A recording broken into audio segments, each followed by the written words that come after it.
നമസ്കാരം. ഫോർട്ടുഗ ന്യൂസിലേക്ക് സ്വാഗതം.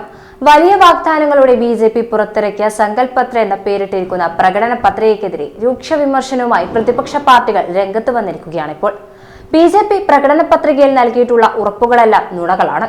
ഒരിക്കലും ഇതിനെ വിശ്വസിക്കാൻ സാധിക്കില്ലെന്നും പ്രതിപക്ഷം കുറ്റപ്പെടുത്തി. രാജ്യത്തെ തൊഴിലില്ലായ്മയും വിലക്കയറ്റവുമെല്ലാം പ്രകടന പത്രികയിൽ ബിജെപി അവഗണിച്ചുവെന്നും പ്രതിപക്ഷം പറഞ്ഞു. ദരിദ്രർ, യുവജനത, കർഷകർ, സ്ത്രീകൾ എന്നിവരെ ഉൾക്കൊള്ളിച്ചതാണ് പ്രകടന പത്രികയെന്നാണ് ബിജെപി അവകാശപ്പെടുന്നത്. പ്രധാനമന്ത്രി നരേന്ദ്രമോദിയാണ് ഇത് പുറത്തുവിട്ടത്. തന്റെ സർക്കാർ ഏകീകൃത സിവിൽ കോഡ് നടപ്പാക്കുമെന്നും രാജ്യത്ത് എല്ലായിടത്തും തിരഞ്ഞെടുപ്പ് ഒരേ സമയം നടത്തുമെന്നും ഉറപ്പു നൽകുമെന്നും മോദി പറയുകയും ചെയ്തു. എന്നാൽ ബിജെപിയുടെ പ്രകടന പത്രികയിൽ വിലക്കയറ്റവും തൊഴിലില്ലായ്മയും കാണാനേയില്ലെന്ന് രാഹുൽ ഗാന്ധി കുറ്റപ്പെടുത്തി. ജനങ്ങളുടെ ജീവിതവുമായി ബന്ധപ്പെട്ട വിഷയങ്ങൾ ചർച്ച ചെയ്യാൻ പോലും ബിജെപി ആഗ്രഹിക്കുന്നില്ല.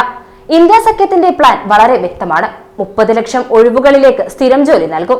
വിദ്യാഭ്യാസമുള്ള എല്ലാ യുവാക്കൾക്കും 1 ലക്ഷം രൂപ നൽകുമെന്നും രാഹുൽ ഗാന്ധി വ്യക്തമാക്കി.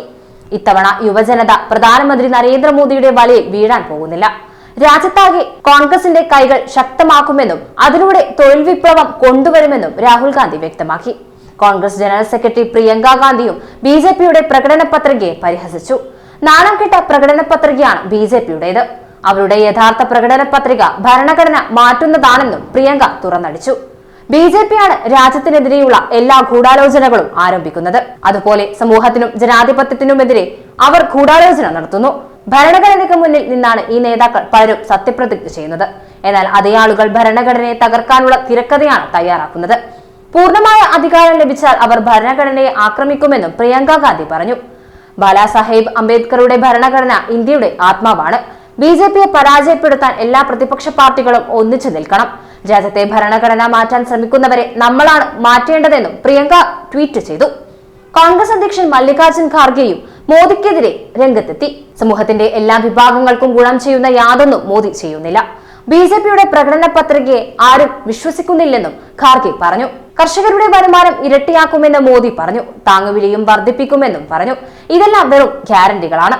അത്തരം കാര്യങ്ങളൊന്നും മോദി ചെയ്യില്ലെന്നും ഖാർഗെ കുറ്റപ്പെടുത്തി.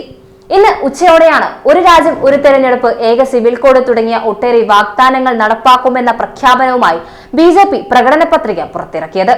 എന്നാൽ അവിടെയും പ്രതിപക്ഷം മോദിക്കെതിരെ തിരിയുന്ന കാഴ്ചയാണ് കാണാൻ സാധിക്കുന്നത്.